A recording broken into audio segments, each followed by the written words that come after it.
में यही अच्छा मेरा भाग्य होता तो मेरे संतान क्यों नहीं भगवान दे देते। जब संतान नहीं हुई तब ना मेरे साथ ऐसा हुआ। जो होता है भगवान अच्छा ही करते। और उसने क्या किया, खेतों में जाके झोपड़ी रखवा दी, वहीं उसको शेर भर जो दिया जाता है और वही बेचारी भगवान का भजन करने लगी। और जब संसार तुम्हें त्याग देगा तभी परमात्मा की भक्ति में मन लगेगा। जब तक सुख है, पूंछ लगी हुई है, दुनिया पूछ रही है तो ये पूंछ है, तब तक परमात्मा की भक्ति में मन नहीं लगेगा। परमात्मा की भक्ति में कब मन लगेगा, जब संसार तुम्हें ठुकरा देगा, कोई दूसरा नजर ही नहीं आएगा संकट की घड़ी में। आज महाराज भगवान की भक्ति में लग गई, लेकिन 6 महीना हो गए अपने पति की जब सूरत नहीं देखी तो आखिर को तो पतिव्रता है। आज रोने लगी, वो कहा इस जीवन से तो मर जाना अच्छा है, जब पति का दर्शन ही नहीं मिला, इस जीने से अच्छा है मौत हो जाए। और क्या किया,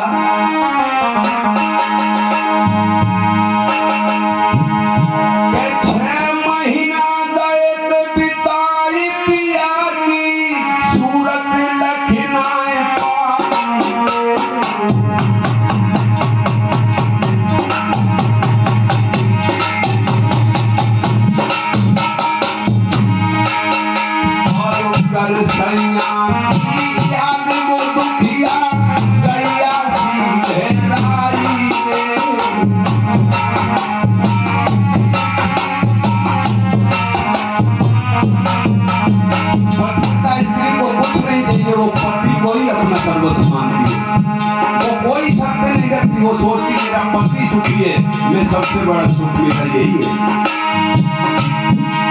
और सोच रही है धरती माँ, अब तू हमें जगह दे दे। ओ धरती में फट जाइए भागी कोई जाए समारी, बिना पिया के जा दुनिया में जीवन मेरो नहीं।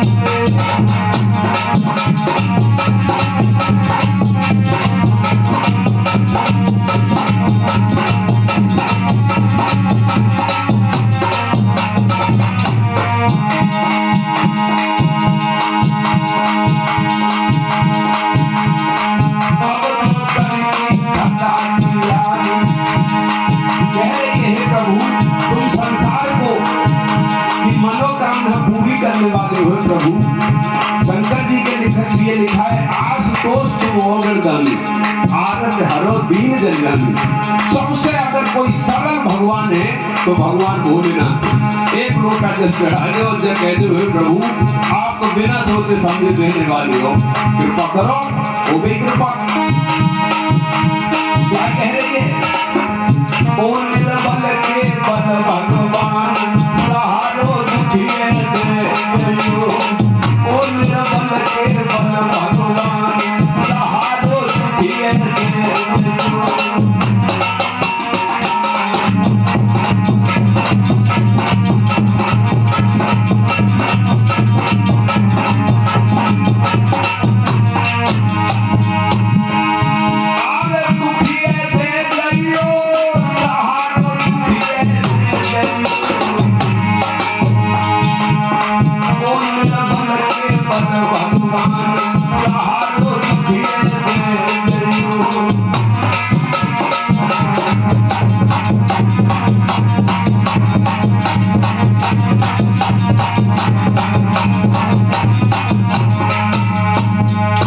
एकदम से रो करके कहने लगी प्रभु अगर मैंने मन से, वचन से, कर्म से अपने पतिव्रत धर्म को निभाया हो और सदैव अतिथि का भगवान जैसा सम्मान किया हो, संतों को हमेशा सेवा की हो, पति के जितने भी रिश्ते नाते हैं पति से भी बढ़ के हमने निभाए हो, तो आज मेरी ऊपर कृपा करो, या तो मेरी मौत कर दो या मेरे पति का दर्शन करवा दो। और रात आती है और वो दुखिया मरने के लिए जंगल में निकल जाती है, लेकिन भगवान मरने नहीं देते अपने भक्त को। कष्ट कितना भी आ जाए, माता सीता मरने का विचार कर रही है कि आग मिल जाए तो हम अपने आग से जला के प्राण दे दूं। तब तक हनुमान जी महाराज पहुंच गए। और मुद्रिका डाल दी। वो तो पावक, जब तक पावक नहीं मिलेगी मेरा कष्ट नहीं दूर होगा, माता सीता तृष्णा से कह रही है, लेकिन तब तक हनुमान जी ने मुद्रिका डाल दी। तो भगवान अपने पार्षद को भेज देते हैं, मरने नहीं देते हैं। आज मैया के पास नारद जी आए। नारद जी उस कुल के गुरु हैं।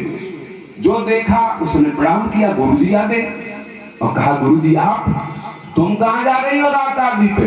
कहा गुरु जी मेरे पिया हमें दर्शन नहीं दिए, 6 महीना हो गए, भगवान हमसे नाराज हो गए।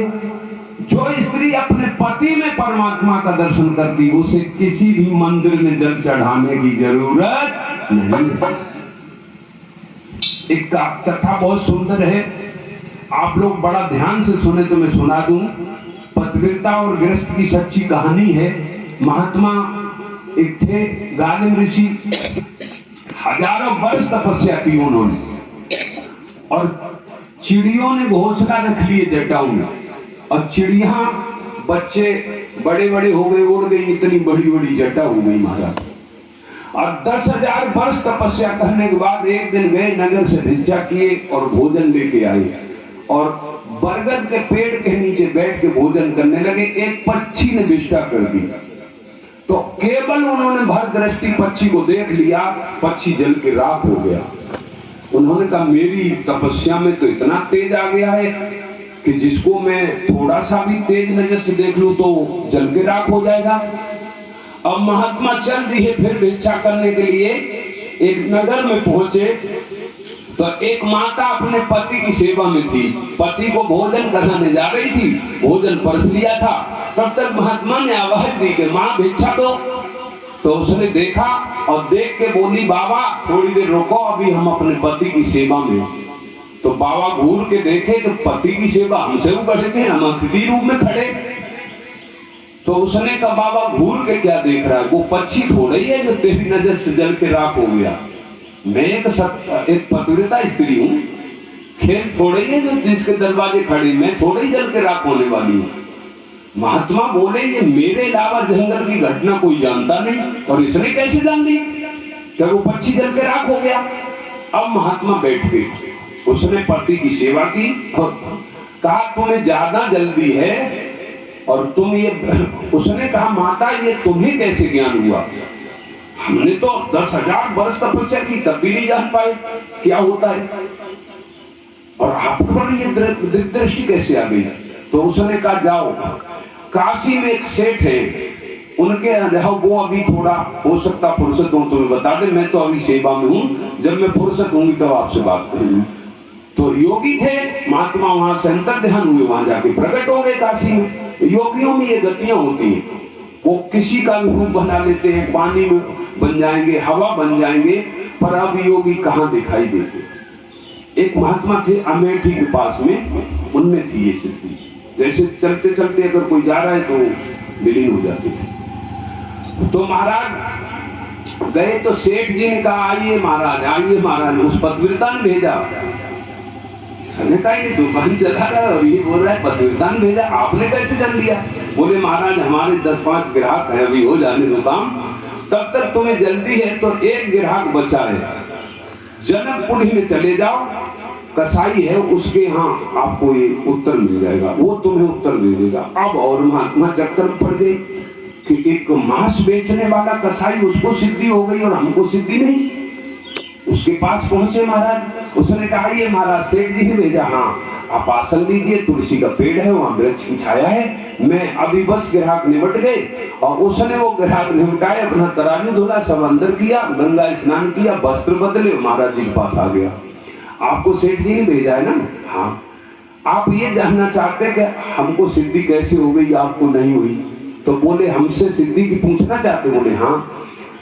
बोले केवल हमने अपने माता पिता को भगवान मान के सेवा की है और मैं कुछ भी नहीं जानता हूं, और ये मांस में मेरा धंधा है, मैं कसाई जात में पैदा हुआ हूं, मैं ले आता हूं थोक रेट में, मैं हिंसा नहीं करता हूं, और उसमें मुनासिब फायदा लेके अपना बिक्री कर देता हूं, बंद कर देता हूं, और अपने माता पिता की सेवा करता हूं, और केवल दूसरों के प्रति मेरा अच्छा व्यवहार है, जो माता पिता आज्ञा करते हैं वही मैं पालन करता हूं, उसी से हमको सब कुछ मिल गया। अब बताइए आप अब महात्मा तपस्या कर रहे, एक पैर पर खड़े हो गए, उनको कुछ नहीं मिला।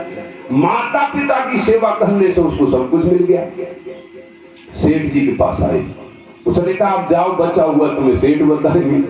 सेठ जी के पास आया, सेठ जी से कहा कि महाराज आपको सिद्धि कैसे हुई? तो उन्होंने कहा हम जो भी ग्राहक आता है उसे भगवान समझ के हम उसका दर्शन करते, उसकी सेवा करते, जो सौदा मुनासिब फायदा है वो ले लेता हूँ और उससे सौदा बेचता हूँ। और मैं जब नोट कहता हूँ तो मेरे गुरु जी ये कह गए कि राम लगा लेना, 1 राम 2 राम 3 राम 4 राम 5 राम 6 राम, क्योंकि मेरे पास फुर्सत ही नहीं है भजन करने की। तो मेरे गुरु जी ये कह गए रुपया तो गिनते हो, रुपया में एक चित व्यक्ति होता है, क्यों कि एक चित नहीं होगा तो रुपया भूल जाएगा। मासा पैसा की गड्डी आप गिनो, अगर एक चित नहीं हो, एक नोट अगर भूल गए तो दोबारा फिर शुरू से गिनो। तो सेठ जी ने कहा कि एक चित होके मैं पैसा गिनता हूं और पैसा के साथ राम नाम मैंने जोड़ लिया। आप लोग भी आज से जोड़ लेना, कभी भी पैसा गिनो तो 1 राम 2 राम 3 राम 4 राम 5 राम 6 राम 7 राम 8 राम 100 राम, तो आपको भजन भी हो रहा है और पैसा भी गिन रहे, दोनों काम बन रहे कि नहीं महाराज? इसमें कुछ जानेगा। सो महाराज इसी से हमको सब कुछ मिलेगा। और जाओ पत्रव्रता, तुम फुर्सत बैठिए, तुम्हारे इंतजार में अब शेष तुम्हें वो बताएगी। तो महात्मा आए और कहा कि माता हमें बहुत कुछ मिल गया, लेकिन मुझे संशय है कि मेरा कैसे काम बने। आपने इतना बता दिया तो मैं कहाँ अटका हूं, मेरी कहाँ अटकल है? तो उन्होंने कहा कि तुम्हारी माता जो है तड़प रही है और तुम साधु बन के आ गए, और कोई सेवा करने वाला नहीं है और उसे कोई पानी देने वाला नहीं है। जाओ पहले माता की सेवा करो जाके, और जब माँ को अग्नि दे आओ तब तुम वन में भजन करने जाना, ये तुम्हें सिद्धि प्राप्त हो जाएगी। बोले वृंदावन बिहारी लाल की। तो कहने का मतलब ये है कि घर में लोग तड़प रहे हैं और तुम जाके वन में भजन करो तो तुम्हें भजन की सिद्धि मिलने वाली नहीं है।